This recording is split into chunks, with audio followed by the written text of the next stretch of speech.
Allons-y, saisir les intérêts sur prêts étudiants payés, préscolarité inutilisée pour l'année, les études entamées après 2017 pour le Québec, dons de bienfaisance, achat maison, activité, c'est déjà saisi, et cotisation RAMQ. D'accord? Donc, on commence par les intérêts payés par un étudiant. Donc, on a ici 1050 pour Karl et 550 pour Carla, selon le relevé bancaire ou bien une attestation de la banque. Pour aller directement vers les dons, vous pouvez venir ici, vous allez écrire, par exemple, intérêt. D'accord? Intérêt, on va le chercher. Attendez, voilà. Donc, intérêt. OK, on vous a prêt. Voilà. Si vous mettez prêt, vous allez trouver intérêt sur prêt étudiant. D'accord? Sinon, vous allez au sommaire, vous allez là où il y a les crédits d'impôt non remboursables, la case 319, vous cliquez 2 fois, vous cliquez encore 2 fois et vous allez saisir votre intérêt. Donc, nom de créancier, par exemple, Banque des Jardins. D'accord? Banque des Jardins. Des Jardins. C'est quoi ça? Banque des... Attendez.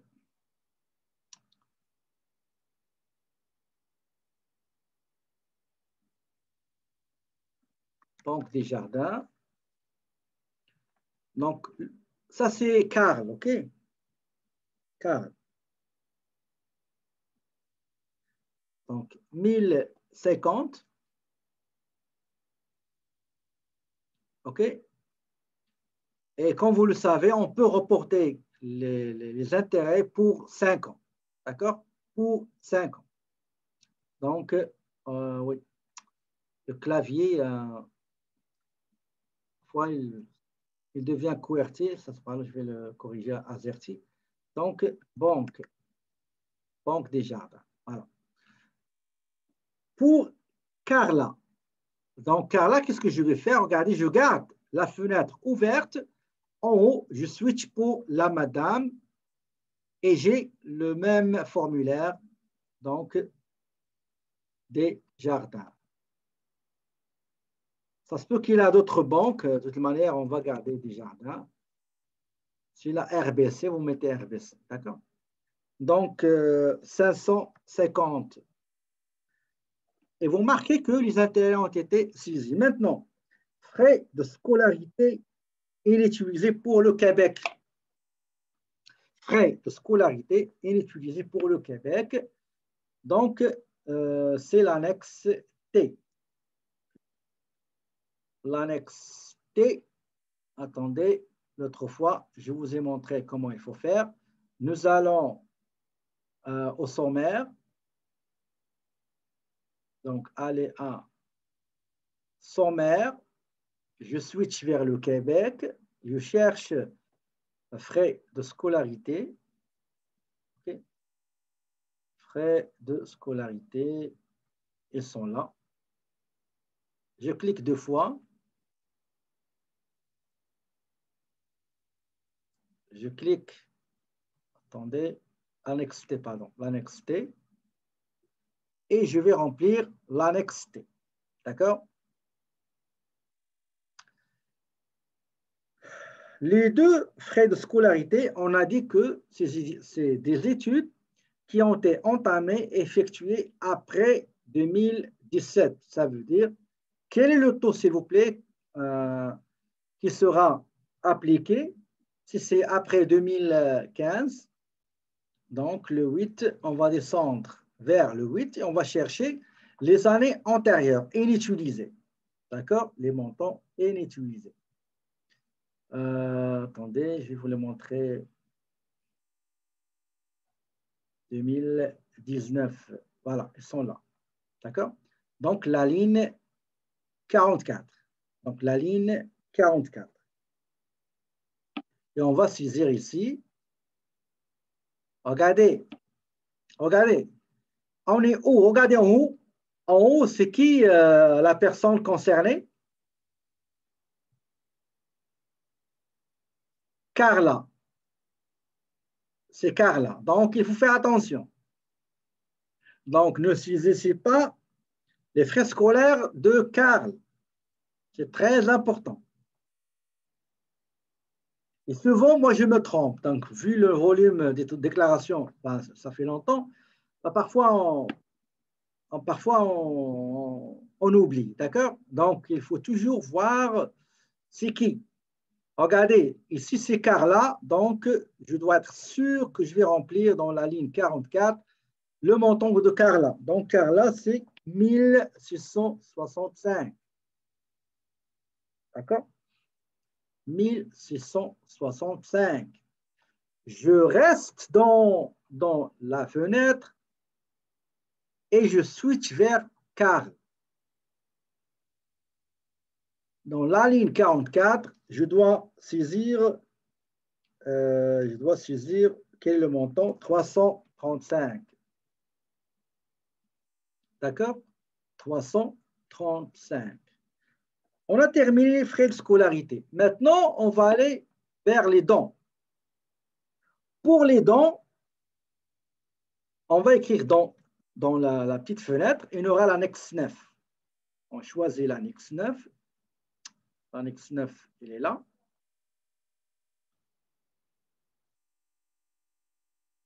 Je clique, attendez, je clique 2 fois. Attendez, je vais vous montrer comment on fait. Vous allez chercher, attendez, je vais le fermer, comme ça vous allez comprendre.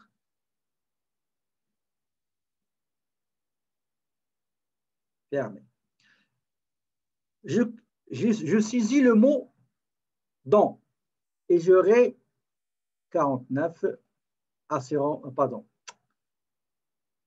les dons. D'accord? Je clique sur la ligne 1 pour saisir les différents dons. D'accord?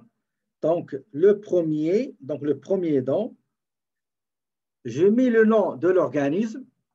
D'accord? Donc, je mets A, B, C, D.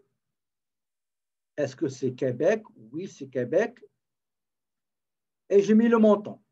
Donc, le montant, c'est combien? C'est 500 dollars. 500 dollars pour Carl. Je garde la fenêtre, je switch pour Carla. Je saisis le nom de l'organisme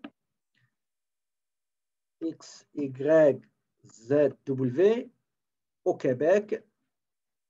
Le montant, c'est 250.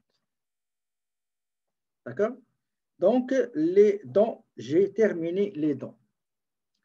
Maintenant, je dois aller saisir les frais médicaux. Donc, comme je l'ai dit, je vais le faire ici, MED. Attendez, MED. OK. Frais médicaux. On va mettre frais MED. Frais MED. Voilà. Je clique sur frais médicaux. OK. Et je vais saisir ici la date. Bon, c'est le 2020-12-31. Pour Carl, combien on a? Regardez pour Carl combien on a. Mais attention, regardez la feuille ouverte. Ce n'est pas Carl, c'est Carla. D'accord? C'est Carla. D'accord? Donc, je vais choisir Carla, pardon. Carla.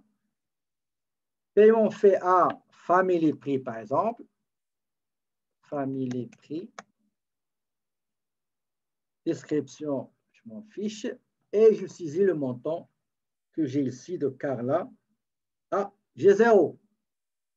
Donc, car là, il n'a pas de frais médicaux. Dans ce cas-là, qu'est-ce que je dois faire? Je dois oublier ça, d'accord? Donc, fermer tout ça.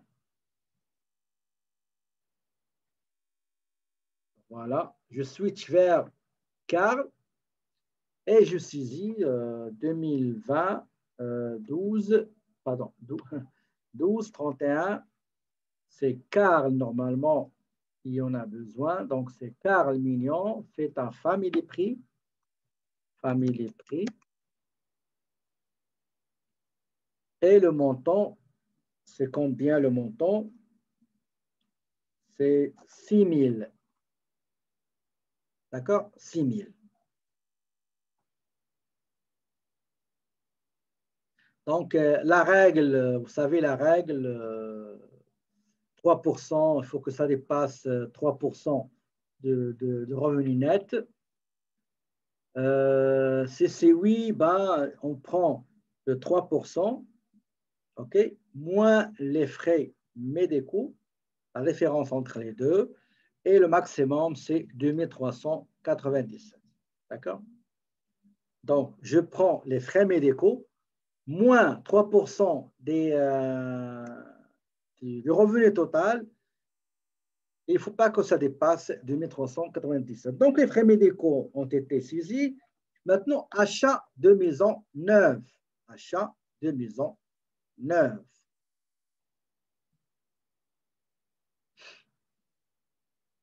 On va terminer les frais médicaux avec l'ajout des cotisations de Carl et de Carla. Après, je donne la parole à quelqu'un qui a levé sa main. OK. Donc, j'ai ici le contribuable. Combien il a contribué? Ben, c'est 140. Et sa conjointe, c'est 140. D'accord? Donc, pour saisir le crédit d'impôt pour achat d'habitation nouvelle, ben, vous allez venir ici dans cette case, vous allez écrire habitation. Habitation. Crédit d'impôt pour achat d'une habitation. D'accord? Et est-ce qu'il est admissible pour achat d'une habitation? Oui. D'accord?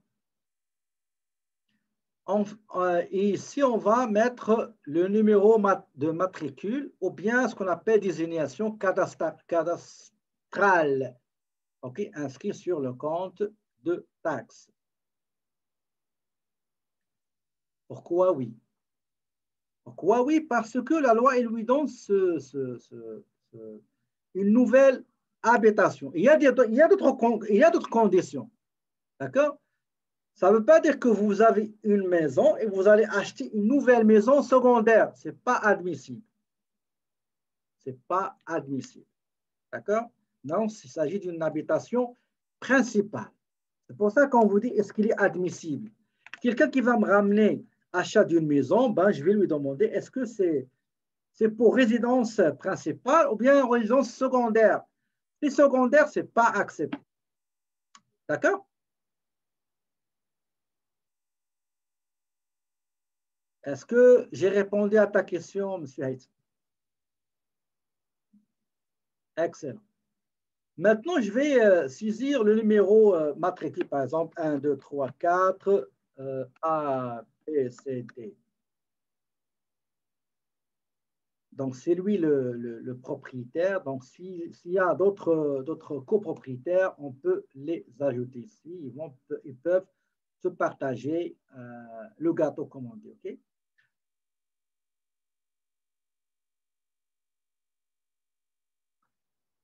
L'autre fois, si vous vous rappelez, je suis sûr que vous allez vous rappeler, regardez, est-ce que j'ai le crédit d'impôt ici?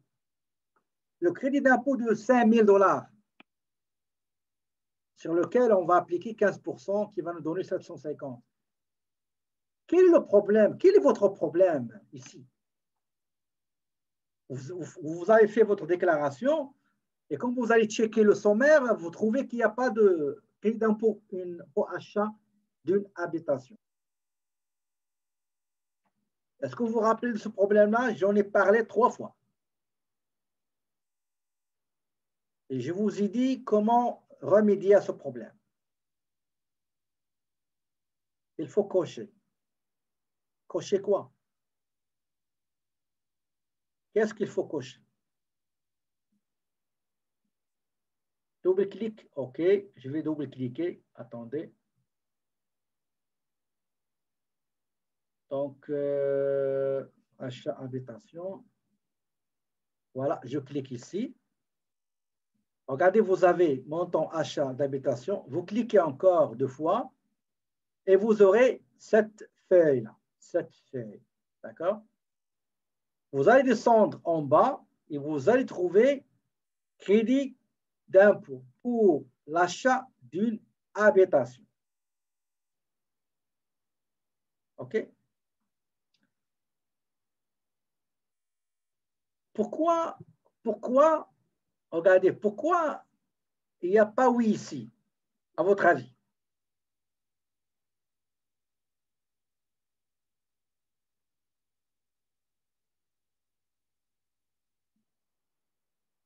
Pourquoi je n'ai pas trouvé le oui ici?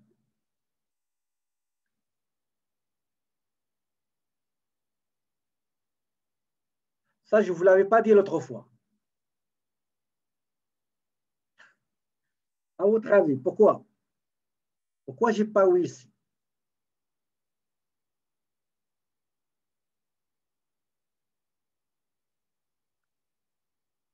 Regardez qu'est-ce qui va se passer. Je vais retourner ici, au Québec. D'accord? Je vais enlever ça. D'accord? Je vais aller au sommaire. Je clique sur achat d'habitation. Je clique 2 fois. Je sélectionne achat d'une habitation. Je reviens. Je trouve 5000. Je switch pour le Québec. Je trouve 750. Est-ce que vous avez vu pourquoi? Je recommence. Je vais aller au sommaire. Je clique sur achat d'une habitation. Je clique 2 fois pour aller à l'annexe autre crédit. Il est là, en haut, autre crédit. Et je cherche le montant pour habitation. Elle est là. Crédit d'impôt pour l'achat d'une habitation, oui. Et tout simplement, que je vais checker sur le sommaire, je trouve 5000, 15%, ça donne 750. Et le Québec, il donne directement 750. D'accord? Donc, c'est ça. Donc, je vois que, est-ce qu'il y a quelque chose qui reste à saisir?